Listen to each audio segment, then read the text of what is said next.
Hello, I'm Krishna. Welcome to your demo class on Microsoft Excel.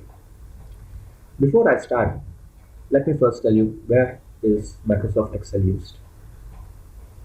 Excel is used in every place. If you're a student or working in a job or an employer, you will need MS Excel. And this is a great tool with a lot of use. Now, let me start with some of the basics. In Excel, we have what do you see on my screen is called as worksheet, and also in some places called as spreadsheet. And every part of the spreadsheet is divided into rows and columns. And the green cell which is highlighted here, you see, is called as cell. And every cell in Excel is represented as a column number and a row number. For example, the current highlighted cell is B2. Here B is the column and 2 is the row. Now, this cell is C9, which you can see here. So every row in Excel should be represented as an alphabet followed by a number. Now, let us see a few basic operations. Let us say I have two numbers and I want to know what is the sum of these two numbers. So it's simple, just add these two. And similarly, I want to know what is 90 by 20 and product of these two numbers and what is the difference.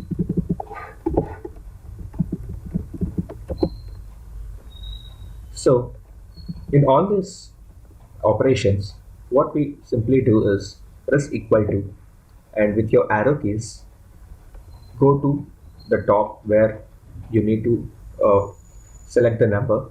I mean, here you're selecting the number 20, which is in the cell B3, and add an operation. And secondly, select the other cell where you need to do the other operation.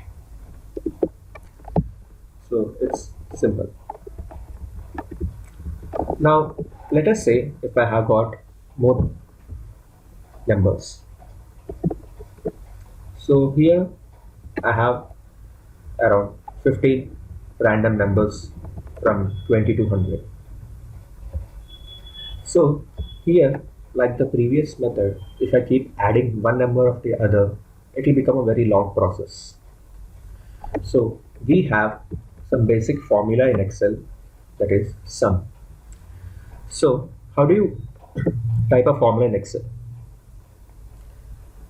Like previously mentioned, just press equal to, and instead of having just giving the reference of that cell, you can use a formula. For example, I want to find the sum. If you type SUM, you get the list of suggestions with which include the word SUM, sum.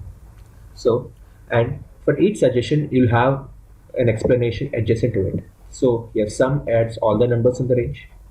If I want sum F, it adds the numbers with a specific condition or criteria, and so on.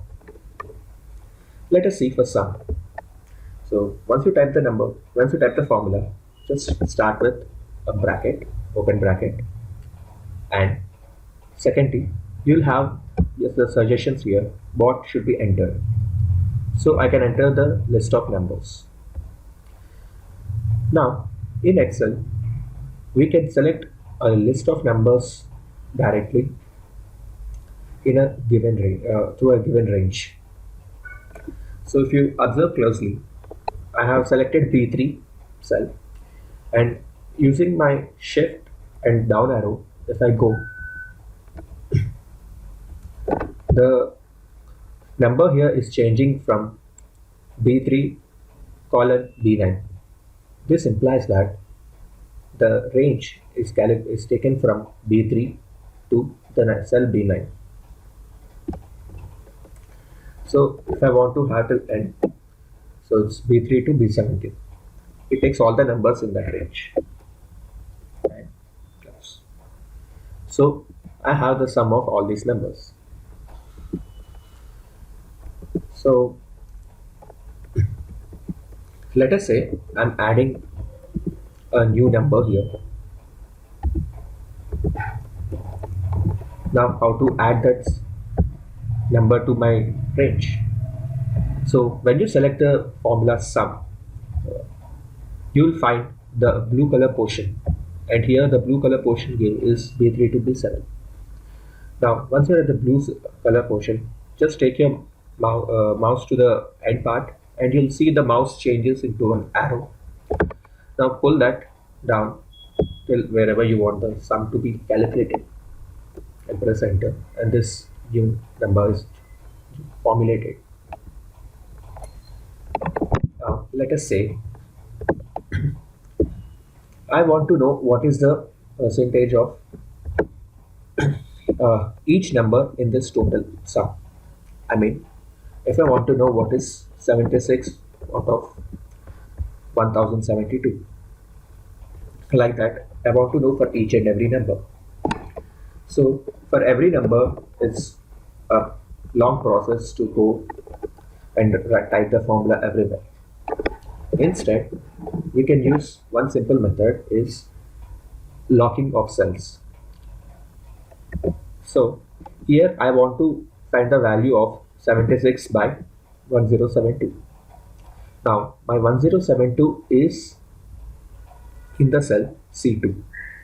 Now if I pull this down,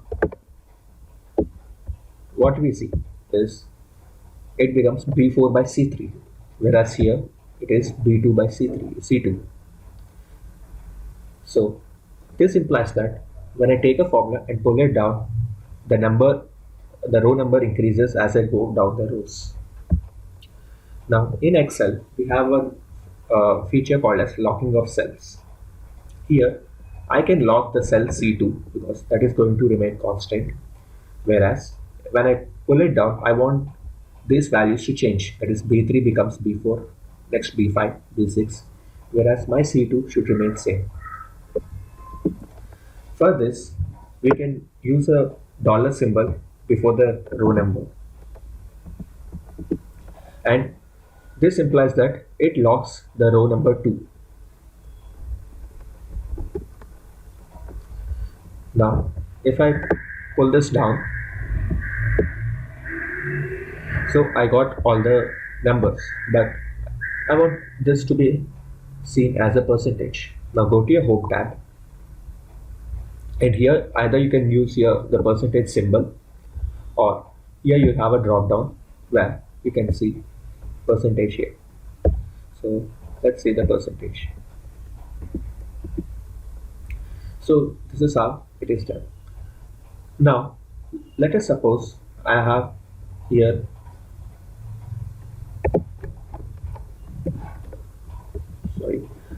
let us suppose all my numbers I'm having them in one particular row and in a column. Let us say my numbers are arranged in E2, F2 till T2. And the same percentage, if I want to calculate here, that is 76 by 1072 and all. Now, if I drag my cell horizontally, what do I see is my column number change.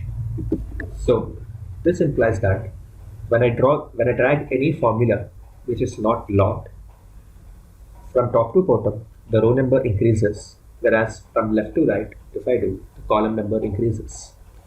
So as you can see, it becomes D2, here it becomes E, F, and so on.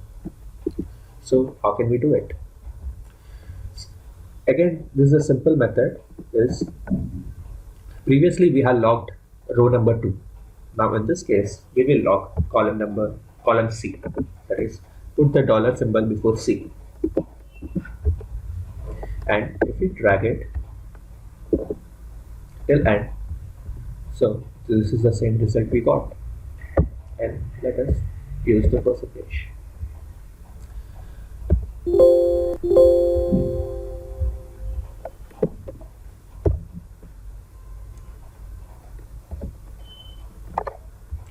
So this is our first basics in Excel, that is locking of cells. Thank you for your class.